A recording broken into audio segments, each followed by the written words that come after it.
Imagine this, you've just purchased your new home, you're so excited, you're a first-time home buyer, you also used pretty much every penny you had in your savings to get this house, and you, within a week of moving in, get a letter from your insurance company letting you know that if you don't replace your roof, you're going to be canceled in the next 30 days. This is every home buyer's worst nightmare. This actually happened to a friend's son who purchased a home in another area, and this is exactly why you need an experienced realtor to help you through the process, to evaluate those seller's disclosures and those inspections with you. My name is Jeanie Marten. I'm a realtor in the suburbs of Dallas, specifically Saxe, Wiley, Murphy, and Levon, and I'm here to help guide you through this process and help you avoid these pitfalls. So here's story time. Let's tell you the entire story. My friend's son purchased a house in another area, not where I work. First-time home buyer, used a realtor, had the property inspected, but there were problems. He bought this home, and shortly after moving in, he got a letter from his insurance company saying that if he didn't replace his roof in the next 30 days, they were going to cancel him. Of course, a roof in the Dallas Metroplex, even for a small home, is going to be minimum $10,000 directly out of this buyer's pocket. This is some money that they absolutely did not have. This was also disclosed on the seller's disclosure that there was possibly some roof repairs that had been done. It was also on the inspection report that the roof may have had issues. But the problem was the buyer wasn't instructed to further evaluate the roof, even though the inspection said it, attention was not drawn to it. The second problem, this wasn't the only problem. Shortly after moving in, they also had a sewer backup. So they hired a plumber to come on out. They were not offered a home warranty or the option of a home warranty, but so they called a plumber directly. Plumber comes out and says, your sewer line is cast iron and it has collapsed. You're going to have to replace your sewer line from the house to the street, and that's going to be $30,000. Okay, now we're at $40,000 for first-time home buyers. Then they notice an odor, and this is a pier and beam home, and they open up the crawl space, and there is water under their house, and probably because sewer backed up. You know what that water is now.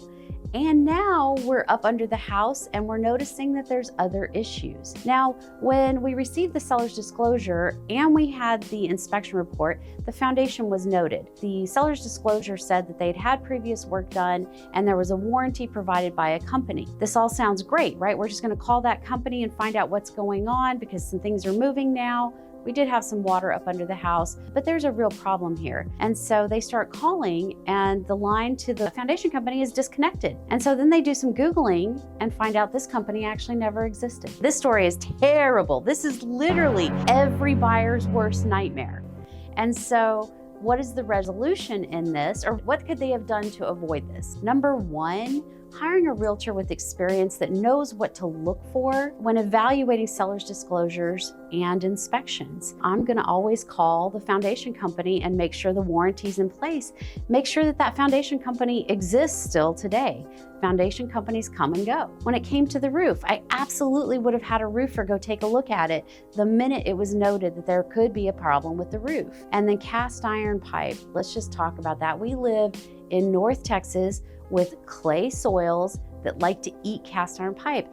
And any home built 1985 or older is suspect. And we have to have a plumber scope the lines for us and make sure that we're A-okay. I wanna offer one other bonus pitfall. The home that my friend's son purchased was older, obviously, because it had cast iron pipe. But if you're looking at newer construction, anything built between 2018 and I think it's 2023, you need to be watching for a major recall that happened with Schneider electric panels. You just have to check the SKU code on it, right? And you can figure out whether yours was recalled or not. But this can be a very costly repair if you have to do it on your own. So watch out for Schneider electric panels. Make sure that yours is not part of the recall. So you might be wondering how my friend's son worked through all of this. And I'll tell you right now, I did intervene and help out. The very first thing we did was put him with contractors who we had done business with before and were trusted, could give him real information about what we were doing. The second thing I did was refer them to a real estate attorney. And the real estate attorney wrote a letter to the other agents involved and the seller and let them know what was going on and that there's fraud potentially involved here. I'm not an attorney, I can't give legal advice, but if it quacks like a duck and it walks like a duck, it probably is. And so that letter, just the letter alone, resulted in my friend's son getting a big fat check in the mail from the seller, which took care of this $50,000 problem. And now this is still their dream home and they're not feeling so taken advantage of. It's amazing what you can do when you have the right people in the right place. If you found this useful, helpful, please like, even subscribe, that'd be fantastic. If you guys want more content like this, please drop some questions in the comments and I'll be happy to follow up with you. And you guys know where to find me if you need any other advice.